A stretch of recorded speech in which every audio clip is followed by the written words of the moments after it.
દુનિયાની સૌથી ખતરનાક રેલી એટલે કે ડાકાર રેલી.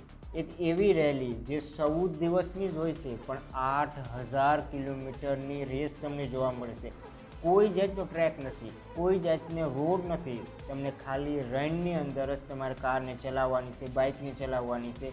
અને આ રેસ એટલી સહેલી નથી, કેમ કે રાત્રે -ડિગ્રીનું તાપમાન અને દિવસમાં 50 ડિગ્રીથી પણ વધારે ગરમીનું તાપમાન. ડાકાર રેલીને ફિનિશ કરવી એટલી સહેલી નથી. ઘણા બધા લોકો આને જીતવા માટે નથી જતા, આને ફિનિશ કરવા માટે જાય છે, કેમ કે ડાકાર રેલીની અંદરથી જીવતું બહાર નીકળવું એ જ એક બહુ મોટી વાત તમને જોવા મળે છે. કોઈ જીપીએસ સિસ્ટમ નહીં, કોઈ સ્માર્ટફોન નહીં, કોઈ કનેક્ટિવિટી નહીં, કોઈ ઇન્ટરનેટ તમને જોવા નથી મળતું.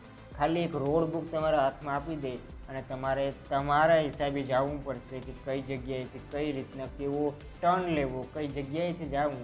એ દરેક વ્યક્તિની અલગ અલગ રોડ બુક તમને જોવા મળે છે, અને એ રોડ બુકને વાંચવા માટે પણ એક અલગ ભણતીની જરૂર પડે છે. તમને લોકોને ડાકાર રેલી વિશે ખબર છે? કોમેન્ટ કરીને જણાવો અને ફોલો કરી લો. પાર્ટ 2 માટે ડાકાર રેલીના ઘણા બધા વિડીયો આવવાના છે.